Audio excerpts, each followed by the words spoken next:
बच्चों इस क्वेश्चन बोला गया है कि which are the following is an outer orbital complex and exhibit parametric behaviour. ध्यान देना, आपका आउटर ऑर्बिटल कॉम्प्लेक्स का मतलब है कि आपका आउटर डी लेगा, यानी यहाँ पे जो हाइब्रिडेशन होना चाहिए sp3d2 होना चाहिए, यानी आउटर डी लेगा, ठीक है।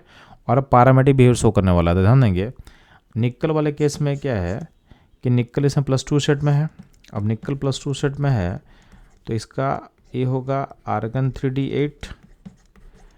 अब डी में 8 है तो क्या होगा, 6 लिगेंड के लिए 2 ऑर्बिटल खाली नहीं हो सकता अंदर का, तो इसमें अमोनिया जो लिगेंड है अंदर की तरफ नहीं आएगा, यानी इस कॉन्फिगरेशन को डिस्टर्ब नहीं करेगा, वो जाएगा बाहर में, तो एस में जाएगा और पी में जाएगा और आउटर डी में जाएगा, आउटर डी में जाएगा। यानी अगर हाइब्रिडेशन का हम बात करते हैं तो इसमें एक लिगेंड यहाँ आएगा, 3 लिगेंड यहाँ अप्रोच करेगा और 2 लिगेंड यहाँ अप्रोच करेगा, मतलब आपका जो हाइब्रिडेशन होगा वो हो जाएगा sp3d2 हो जाएगा। बात समझ में आया? यानी ये आपका आउटर ऑर्बिटल कॉम्प्लेक्स बन चुका है, प्लस इसमें अनपेड के अनपेड 2 है, तो आपका जो आंसर होगा, आंसर ऑप्शन ए हो जाएगा। तो आगे जाए बिना हम लोग बोल सकते हैं कि आपका आंसर ए है, ठीक। बाकी आंसर क्यों नहीं होगा अभी आपको मैं बताता हूँ। तो जिंक ये कॉम्प्लेक्स में जिंक का +2 सेट है, तो जिंक का +2 होगा तो ये हो जाएगा आर्गन 3d10 हो जाएगा। अब इसमें आपका हाइब्रिडेशन sp3d2 है, यानी आउटर ऑर्बिटल ऑक्यूपाई तो करेगा, बट इसमें अनपेड 0 हो जाएगा, अनपेड 0 हो जाएगा। बात समझे? तो अनपेड 0 होने का इसको नहीं, आप नहीं लेना।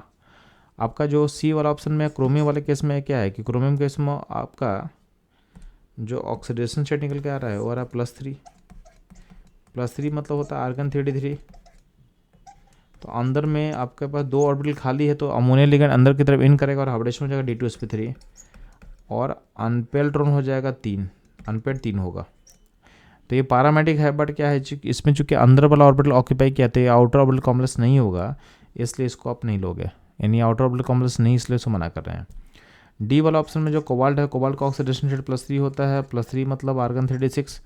और अमोनिया कोबाल्ट केस में कैसा होता है, स्ट्रॉन्ग लिगेंड तरह काम करेगा तो पेयरिंग करेगा, और सिचुएशन ऐसा होगा कि आपका d6 इलेक्ट्रॉन पेयरिंग होकर ऐसा हो जाएगा 1 2 3 4 5 6, यानी आपका हाइब्रिडेशन हो जाएगा d2sp3। तो आपका लेकिन अंदर आ चुका है और इसमें अनपेड इलेक्ट्रॉन क्या होगा, अनपेड इलेक्ट्रॉन 0 हो जाएगा, अनपेड क्या हो जाएगा, 0 हो जाएगा, ठीक है। तो इस केस में आपका डी ऑर्बिटल अंदर का यूज हुआ है, तो इसको बोलते हैं इनर ऑर्बिटल कॉम्प्लेक्स, और इसमें ये डायमेटिक है।